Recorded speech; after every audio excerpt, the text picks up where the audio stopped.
Olá novamente, queridos, é uma alegria compartilhar mais uma vez a palavra do Senhor com os irmãos. E eu queria pedir que os queridos abrissem a palavra do Senhor na primeira epístola de João. Nós vamos considerar o capítulo 1, versos de 5 a 7. 1 João, capítulo 1, versos de 5 a 7. Tivemos um probleminha, então não saiu a arte, mas adianto aos irmãos que o título da mensagem é uma pergunta: quem tem comunhão com Deus? Quem tem comunhão com Deus? Nosso comportamento, nossos relacionamentos, nossas escolhas diárias são guiadas por uma constante espera e busca de coerência. Você sabia disso? É claro que, em última análise, é Deus quem guia todas as coisas. Mas eu me refiro à forma como experimentamos a vida cotidiana, nos seus aspectos ordinários. A coerência a que eu me refiro pode ser conceituada da seguinte forma: ligação de um conjunto de ideias ou de fatos cujo o resultado é lógico e esperado. Vou repetir sobre o que eu estou me referindo como coerência: a ligação de um conjunto de ideias ou de fatos cujo resultado é lógico e esperado. O que eu quero dizer com isso, então, que nós somos guiados por coerência? Talvez o exemplo deixe mais claro. Quando nós colocamos uma água para aquecer no forno, nós queremos que a água fique quente. Então é coerente com colocar uma água para aquecer no forno, no fogo, que ela fique quente. Da mesma forma como colocamos gasolina no carro, para que ele seja capaz do motor a combustão fazer o carro andar. Da mesma forma, outro exemplo, receita de bolo. Eu junto aqueles ingredientes de uma forma certa, seguindo todos os passos, e então é coerente esperar que aquilo, depois de um tempo aquecendo no forno, vire um bolo. De outro lado, a incoerência, via de regra, automaticamente nos causa um incômodo. E muitas vezes não sabemos lidar diante dela. Por exemplo, você pega aquela xícara de café e você pega aquela xícara e dá um golão e está frio o café. A mesma coisa é quando você, por alguma razão, você pega um copo d'água e você vai tomar e você não sentiu antes e está morno. É horrível. Quem já bebeu água morna aqui sabe que é um negócio horrível, porque nós não estamos esperando, quando vamos beber um copo d'água, que ele esteja morno. E aqui os exemplos podem se multiplicar. Um atleta que não treina, um músico sem ritmo. Se um dia eu for músico, eu vou ser um músico incoerente, porque eu não tenho ritmo. Na vida cristã, a coerência é especialmente imprescindível. É um verdadeiro distintivo da nossa condição de discípulo de Jesus Cristo. É a nossa coerência que vai mostrar se temos ou não temos comunhão com Cristo e uns com os outros. Vamos ver isso no nosso texto. Enfim, vamos ler a palavra do Senhor. 1 João, capítulo 1, versículo 5 a 7. Esta é a mensagem que dele ouvimos e transmitimos a vocês. Deus é luz, nele não há treva alguma. Se afirmarmos que temos comunhão com ele, mas andarmos nas trevas, mentimos e não praticamos a verdade. Se, porém, andarmos na luz como ele está na luz, temos comunhão uns com os outros, e o sangue de Jesus, seu Filho, nos purifica de todo pecado. Oremos, Senhor. Pai, que a tua palavra revele e traga ao nosso coração nesta noite coerência, Pai. Que nós possamos andar coerente com aquilo que nós professamos. É o que eu te peço em nome de Jesus. Amém. Vamos fazer um breve contexto e nós vamos caminhar por diversos textos na primeira epístola de João. Então fique com essa carta aí aberta, por favor. A primeira carta de João, ela é uma carta circular. Com isso, quero dizer que foi uma carta que João escreveu não somente para uma igreja, como via de regra o apóstolo Paulo fazia, carta aos Coríntios, para a igreja de Corinto, carta aos Efésios e assim sucessivamente. João escreveu uma carta para diversas igrejas, por isso é uma carta circular. Dentre outras coisas, como principais objetivos desta carta, é defender a fé e fortalecer as igrejas contra falsos mestres e heresias que estavam entrando naquelas igrejas a quem ele destinou a carta. Naquele contexto, especialmente, João identificou o surgimento de uma perigosa heresia que atacaria implacavelmente a igreja no segundo século até o século IV. É a heresia do gnosticismo. Não que não exista mais, mas ali atacou especialmente, era um grande adversário, um pensamento, um ensino que muito atacou a igreja do nosso Senhor Jesus Cristo. Dentre as principais crenças do gnosticismo, existia a de que a matéria era ruim em si, tudo que fosse material, esse vidro, o corpo, esse banco que você está sentado, tudo que fosse material era em si mesmo ruim. E apenas o que era espiritual, o que não era sentido pelos órgãos do sentido, somente isso o que era santo, espiritual. Além disso, ainda essa doutrina alegava, aqueles homens alegavam possuir um conhecimento superior, uma gnose superior. Por isso que o nome é gnosticismo. Eles diziam que tinha sido revelado para eles, somente para aqueles iniciados, para os mestres, um ensino superior que era o único capaz de reconciliar o homem com Deus. Então eles eram, digamos assim, superiores, eles tinham um conhecimento diferente. Só que como consequência dessa mentalidade, dessa doutrina, aqueles mestres, porque entendiam que o corpo era ruim, ao contrário do que diz a Escritura, porque quando Deus criou o mundo lá em Gênesis, ele disse que tudo que ele criou era muito bom. Sabemos que a condição mudou com a queda, mas se você ainda tem até hoje a ideia de que a matéria, tudo isso aqui é ruim em si, e somente o que é espiritual é bom, é porque, incrivelmente, nós ainda somos influenciados pelo gnosticismo.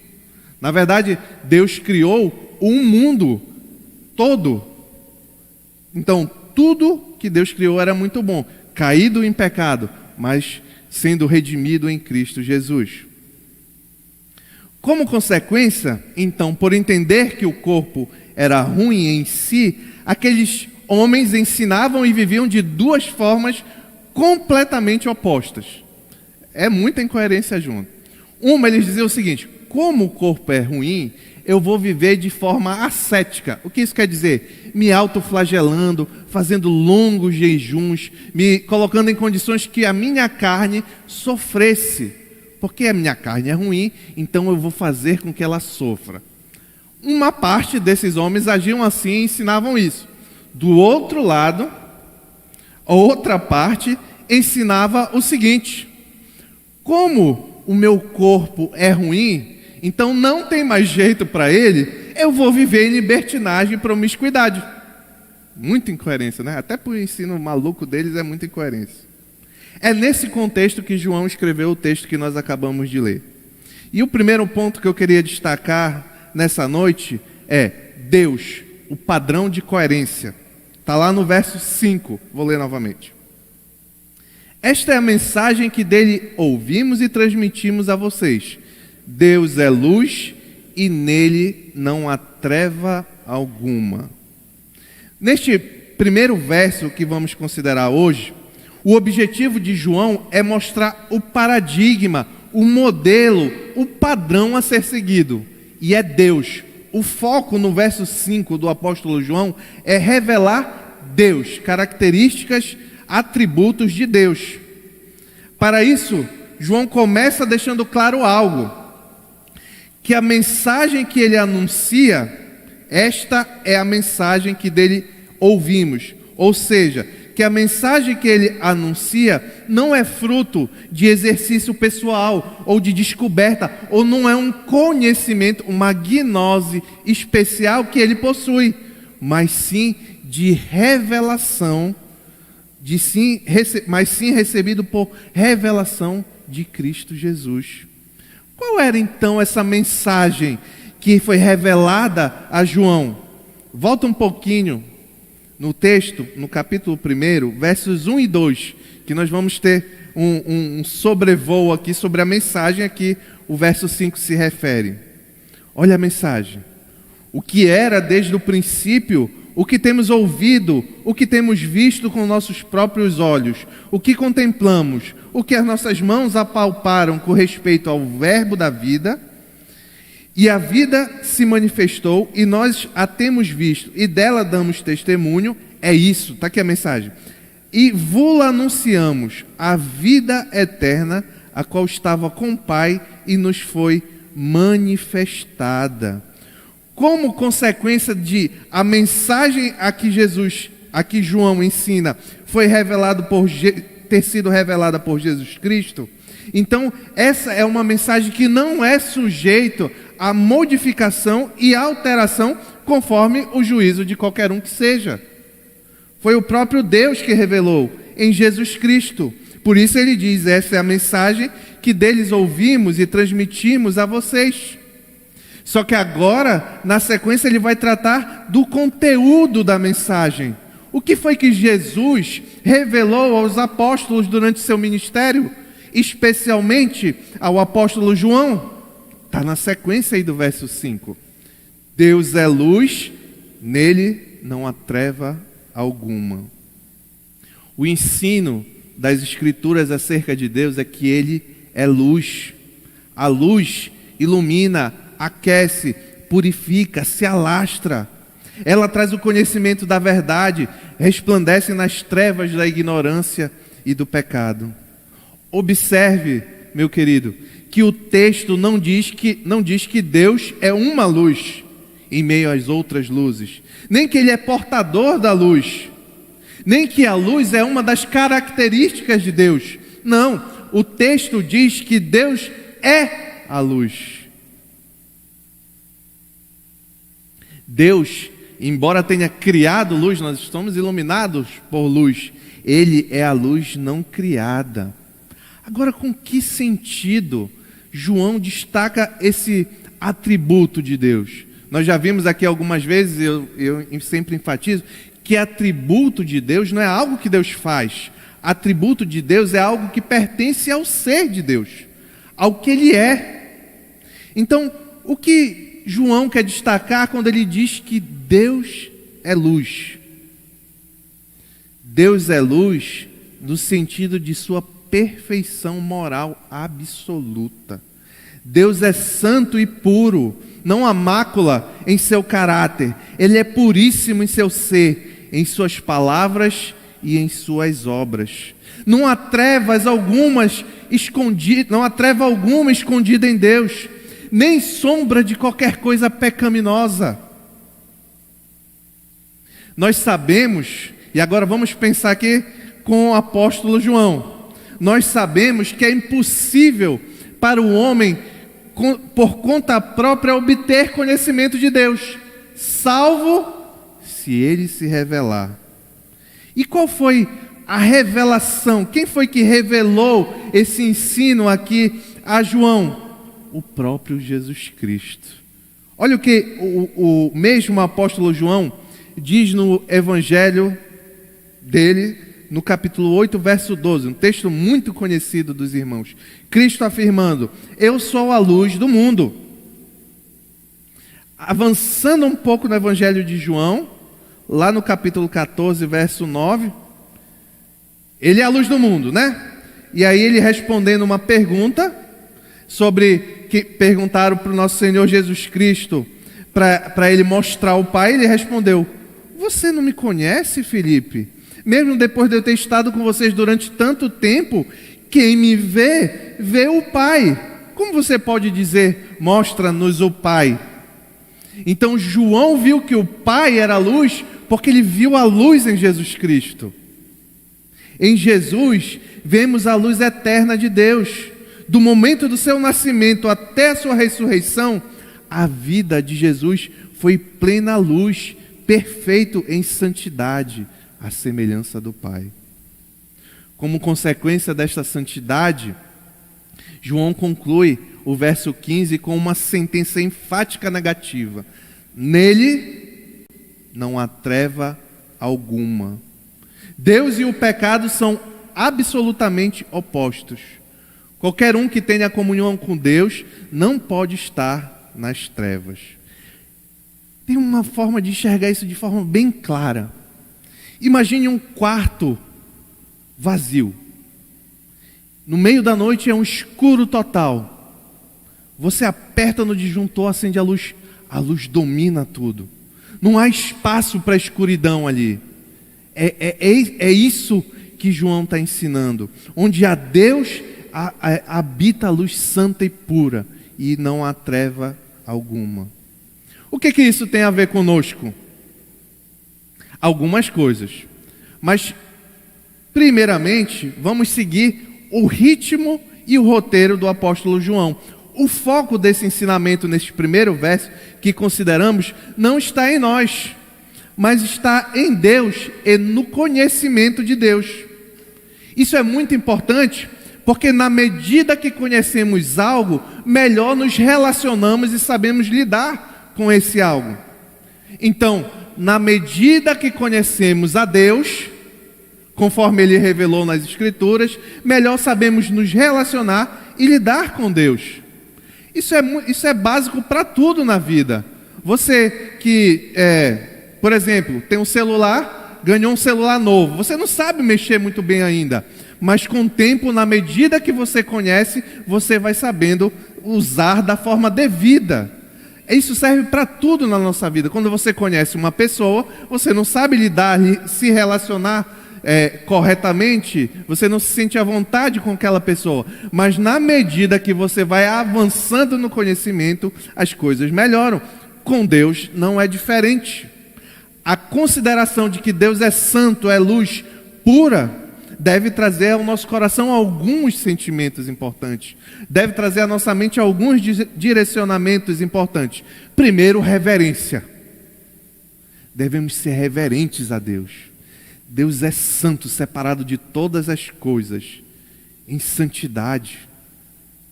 Não existe nada de mal, nenhum defeito, nenhuma mácula em Deus. Então tem que ser reverente a esse Deus que em tudo é perfeito, enquanto eu em tudo sou imperfeito. Devemos ter temor do Senhor, como andamos no nosso dia a dia.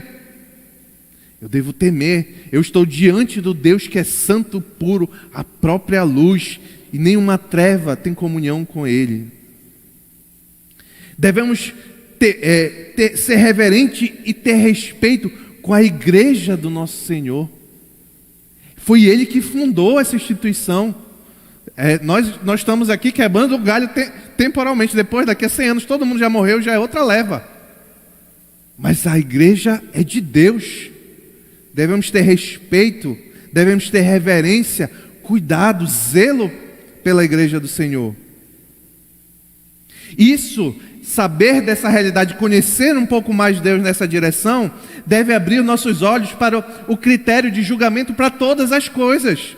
Nossas opiniões, nossas ideologias, nossos relacionamentos. Crer que há um Deus e que Ele é luz deve nos mudar. E devemos então andar como Ele ensinou. Do contrário, qual é o contrário da luz? Trevas. Do contrário, andaremos nas trevas. Olha essa frase, meu irmão. Olha essa frase que hoje em dia é tão castigada. Deus é o padrão final do que é santo, bom e puro.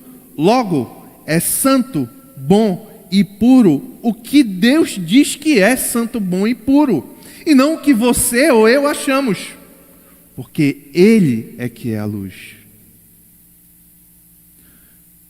Conhecemos um pouco mais de Deus, o padrão de coerência de Deus.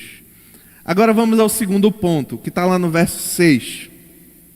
Humanidade, o padrão de incoerência.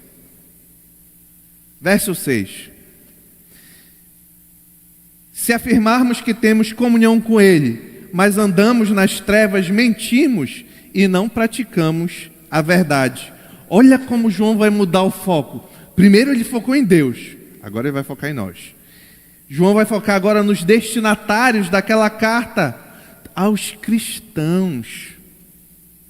Como vimos, e eu já falei aqui, aqueles ensinos heréticos estavam trazendo, e o foco aqui nesse verso 6, estava trazendo o ensino de que o corpo, por ser ruim, poderia ser usado para coisas ruins, promiscuidade sexual e etc.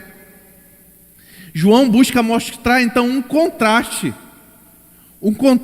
entre a santidade de Deus e a condição de trevas daqueles mestres, como eles andavam em incoerência com Deus, que eles diziam ter um conhecimento especial, mas o comportamento deles era de trevas, enquanto Deus é luz. É uma impossibilidade física, luz e trevas coexistirem. Por isso João diz: se afirmarmos que temos comunhão com Ele, mas andamos nas trevas, mentimos e não praticamos a verdade. Sobre qual comunhão o apóstolo João se refere nessa condicional afirmativa, se afirmarmos que temos comunhão?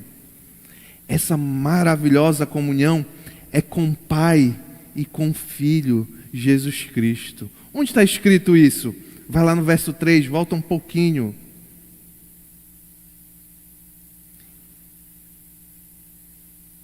Nós lhes proclamamos o que vimos e ouvimos, para que vocês também tenham comunhão conosco. Aí está aqui, ele vai explicar qual é a comunhão. Nossa comunhão é com o Pai e com seu Filho Jesus Cristo. Então qual é o grande problema aqui que João está tratando? O problema é afirmar o que aqueles homens faziam era afirmar ser o que não eram ou ter o que não tinha. Vou melhorar aqui. É afirmar ter comunhão com Deus quando na verdade não tem. Aqueles mestres separaram a teologia da vida prática. Mesmo imersos em seus pecados, ainda proclamavam que tinham comunhão com Deus. O objetivo de João é mostrar que aqueles que andam nas trevas, quando ele diz andamos nas trevas, não têm verdadeira comunhão nem com o Pai, nem com o Filho, nem com a igreja. O pecador que se recusa a viver sua vida em harmonia com a vontade de Deus, não pode dizer que tem comunhão com Deus. Vou repetir. O pecador, e aqui é um ato intencional. O pecador que se recusa a viver a sua vida em harmonia com a vontade de Deus, não pode dizer que tem comunhão com Deus. Aqueles homens diziam: eu tenho comunhão com Deus, mas a vida era promíscua, entregue a toda sorte de imoralidade e prostituição. A parte que entendia dessa forma o gnosticismo, né? Ao invés de paz, aqueles homens viviam em discórdia. Ao invés de harmonia, eles viviam em desordem. No lugar da verdadeira e única comunhão com Deus, havia inimizade e imoralidade. Logo, ter comunhão com Deus é viver uma vida de busca incessante por santidade.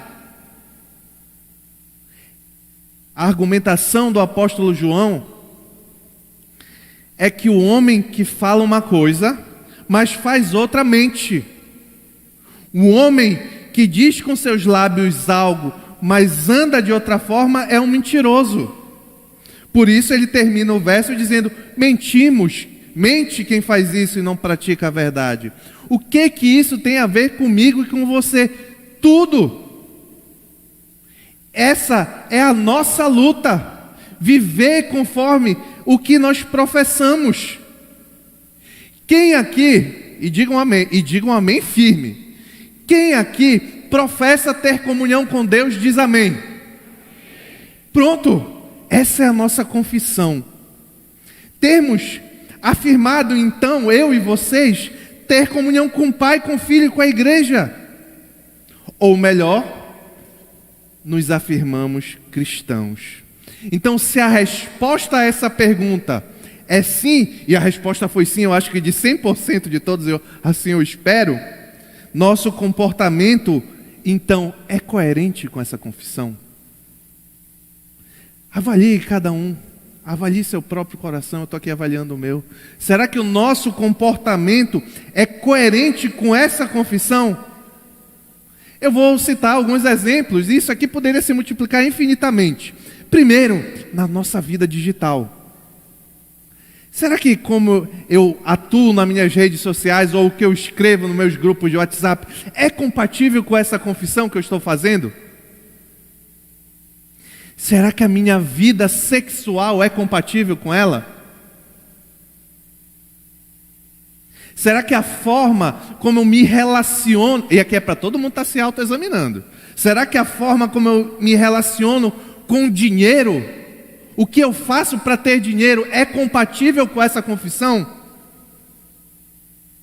O meu relacionamento familiar, eu trato o meu esposo como quem confessa o verdadeiro Deus? Eu trato a minha esposa como quem confessa o verdadeiro Deus, como quem tem comunhão com Deus? Eu trato de igual forma os meus filhos? Ou eu trato de igual forma os meus pais? Pensem mais adiante. Meus sonhos, meus alvos, meus objetivos são coerentes com essa confissão? Ou estamos andando em outra direção? Acreditamos que existe alguns que são só pecadinhos. A forma como eu olho para uma mulher quando passa, será que eu estou virando meu pescoço? Olhando de canto de olho? Homens.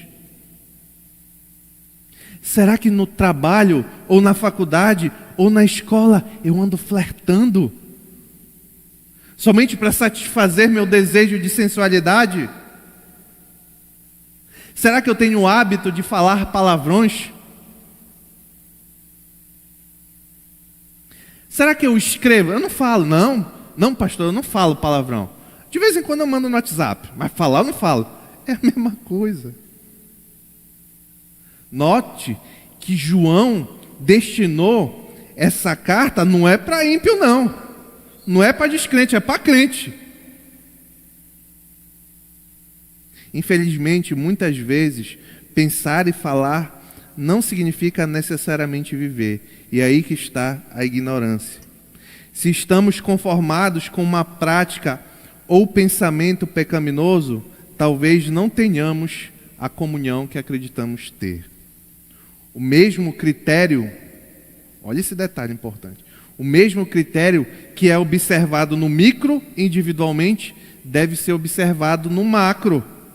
Igrejas que dizem ter comunhão com Deus, igrejas que dizem ser de Deus, mas estão em completa oposição aos ensinos de Deus na Escritura, ou seja, andando em trevas, essas igrejas são mentirosas e não dizem a verdade.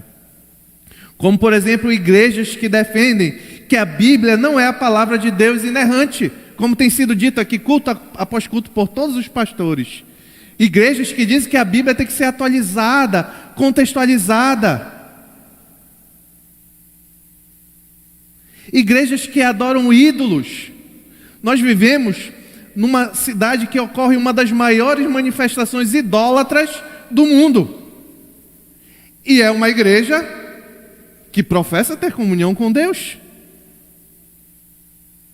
Igrejas que, a despeito da clareza do ensino da Escritura, ordenam pastoras mulheres. Igrejas que concordam e defendem o casamento LGBT, a ideologia de gênero, e aí vai, tem tolice que não acaba mais. Agora, observe se essas igrejas reflete aquelas que têm comunhão com Deus, que é luz e não há treva alguma. A partir do momento que a igreja deixa entrar um pouquinho de treva aqui, um pouquinho de treva aqui, aí já era. Está fora da comunhão com Deus. Quer ver olha, essa semana eu tive um exemplo chocante. Eu tenho o hábito de ler alguns jornais e eu estava lendo, e tinha uma reportagem lá dizendo que, para quem não sabe, eu vou resumir bem brevemente aqui, que a Tammy Gretchen, quem é Tammy Gretchen? Para quem não sabe, é uma mulher que fez mudança de sexo e fez não sei o que, um monte de tratamento, hoje parece um homem, mas é uma mulher. E é casada com outra mulher. E elas são de uma igreja evangélica. Elas são de uma igreja evangélica. E elas deram um testemunho agora por esses dias. E sabe qual foi o grande testemunho delas? É que agora que elas estão na igreja, a igreja que diz ter comunhão com Deus, agora que estão nessa igreja, elas, porque as duas são mulheres, elas não fazem mais sexo a três. Agora elas avançaram na vida. Agora elas estão em comunhão com Deus. Não faz mais sexo a três. Tudo isso que eu disse são claros exemplos de que quem afirma ter comunhão com Deus, mas andam nas trevas, e não só estão conformados com o pecado, mas levantam a bandeira do pecado, para eles é esse texto. Avança lá. João capítulo 2, 1 João capítulo 2, verso 4 e 6. Para esses é esse texto. Aquele que diz, eu o conheço, mas não obedece aos seus mandamentos, é mentiroso, e a verdade não está nele. Mas se alguém obedece a sua palavra, nele verdadeiramente o amor de Deus está aperfeiçoado. Desta forma sabemos que estamos nele. Aquele que afirma que permanece nele deve andar como ele andou. Amém. O terceiro ponto é uma coerência redimida. Vamos lembrar, o primeiro é o padrão de coerência, Deus. O segundo, a incoerência do homem, o padrão de coerência, o homem. E o terceiro é a coerência, uma coerência redimida. 1 João capítulo 1, verso 7. Vamos lá. Se, porém, andarmos na luz como Ele está na luz, temos comunhão uns com os outros, e o sangue de Jesus, seu Filho, nos purifica de todo pecado. João agora vai apresentar o padrão coerente daqueles que têm comunhão com Deus. E ele começa apresentando uma contraposição ao versículo anterior. Por isso ele diz, se porém, na minha versão. Mas, se porém o quê? Se porém não mentirmos andando nas trevas e andarmos na luz. Essa é a ideia que João quer passar. Observe que andarmos na luz é um ato contínuo. É um ato contínuo, diário. É um modo de viver a que João se refere. Por isso que não há contradição entre esse verso 7 e o verso 10. Dá uma lida aí no verso 10. Se afirmarmos que não temos cometido pecado, fazemos de Deus um mentiroso e a sua palavra não está em nós. Logo, andar na luz não quer dizer que eu não tenho pecado. Mas, porém, quer dizer que eu devo sempre me esforçar para não tê-los. Prova irrefutável desta verdade é que na sequência do verso 7 mesmo, ele diz que mesmo aqueles que andam na luz necessitam que os seus pecados sejam purificados. Ele vai dizer no final do verso, se andarmos na luz, como Ele está na luz, temos comunhão uns com os outros, e o sangue de Jesus, seu Filho, nos purifica de todo o pecado. Aqui, meus irmãos, temos uma verdade que deve mudar o nosso entendimento sobre o que é igreja. E qual a razão e o fundamento da nossa comunhão? Nós, não se enganem, nós não somos um grupo de pessoas cuja base da comunhão é o fato de não pecarmos ou pecarmos menos. Mas nós somos um grupo de pessoas que devem sempre estar em luta contra o pecado. Por isso que João diz que se andarmos na luz, ou seja, se andarmos lutando contra o pecado, ou buscando com toda a força obedecer ao Senhor, temos comunhão uns com os outros. Consequência disso, isso aqui é precioso. Consequência disso, uma verdade não opcional, é que um profundo desejo de render glórias e andar em santidade diante de Deus deve ser acompanhado de uma vontade intensa na mesma direção de ter comunhão com a igreja. Porque a luta do pecador contra o pecado deve ser lutada dentro da igreja, deve ser lutada com os nossos irmãos. Isso aqui, todo mundo já deve ter experimentado em maior ou menor medida. Quando você se afasta da comunhão com os irmãos, desses que estão como você, lutando com o pecado, você se torna alvo fácil. Em aconselhamento, eu escuto direto. A pessoa vem, chega cheio de problemas com pecado, etc. A primeira coisa que eu pergunto, como está a sua vida devocional e como está a sua comunhão com a igreja? E é batata. A pessoa, não, eu dei uma relaxada.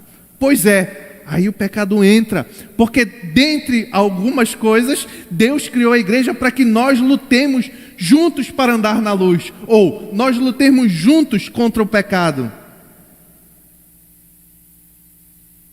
Lembrem, como já foi citado no verso 3, essa comunhão da igreja é da igreja com Jesus Cristo, com Deus o Pai e logicamente pelo vínculo do Espírito Santo.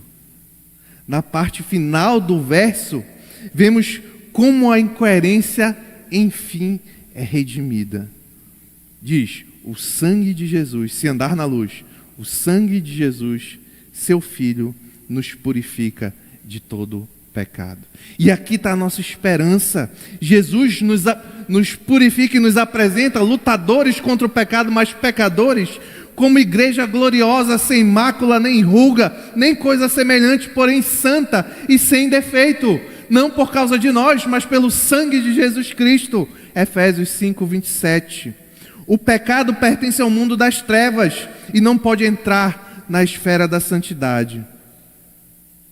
Por isso Deus deu seu Filho para morrer e por meio da morte de Jesus removeu a culpa e o pecado de todo o que crê, se arrepende dos seus pecados, crê, e em gratidão a Deus passa a andar em santidade. Sobre esses, Paulo diz em Colossenses capítulo 10, capítulo 2, verso 13 e 14, diz o seguinte: quando vocês estavam mortos em pecados e na incircuncisão da sua carne, Deus os vivificou com Cristo. Ele nos perdoou todas as transgressões e cancelou o escrito da dívida. Que esperança! Que maravilha é saber que mesmo sendo pecadores, se nós nos esforçarmos e lutarmos contra o pecado, e isso só é possível porque Cristo morreu, só é possível por aquele que tem fé em Cristo Jesus, que foi regenerado pelo Espírito Santo de Deus. Agora nós temos a esperança que ainda que continuemos pecadores, não pecadores conformados, mas pecadores lutadores, ainda assim nós teremos todos os nossos pecados purificados. Aplicação desse texto: lute diariamente contra o pecado que está no seu coração, contra o pecado que está na sua mente, contra o pecado que está nos seus olhos, na sua língua. Por mais difícil que possa parecer vencer, é possível em Jesus Cristo.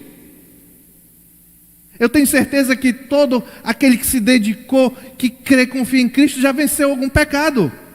Mas nós ainda temos outros e podemos lutar e vencer.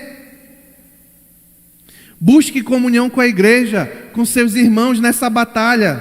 Não se engane, nós somos uma comunidade de pecadores, mas pecadores arrependidos e inconformados com isso. Se você olhar para a sua frente, para o seu lado, qualquer direção, E eu olhando aqui para vocês, vocês vão ver que vocês conhecem o pecado uns dos outros. Como? Como que eu conheço o pecado uns dos outros? Como eu conheço o pecado dos irmãos? Como os irmãos podem conhecer o meu pecado? Porque em muita medida, o pecado de cada um de nós aqui são os mesmos.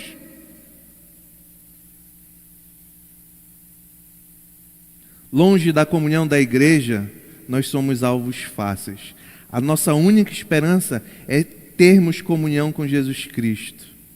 A consequência é o grande perdão recebido e a gratidão que nos move em santidade. Agora, se você diz assim, pastor, e eu já caminho para a conclusão, pastor, eu tenho lutado, eu tenho buscado a comunhão da igreja, tenho buscado me relacionar com Deus, ter comunhão, mas eu tenho caído em pecado, tenho sido tentado, me sinto fraco.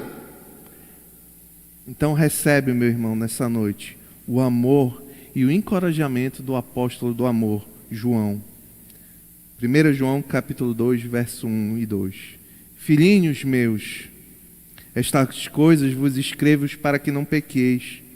Se todavia alguém pecar, temos um advogado junto ao Pai, Jesus Cristo, o justo.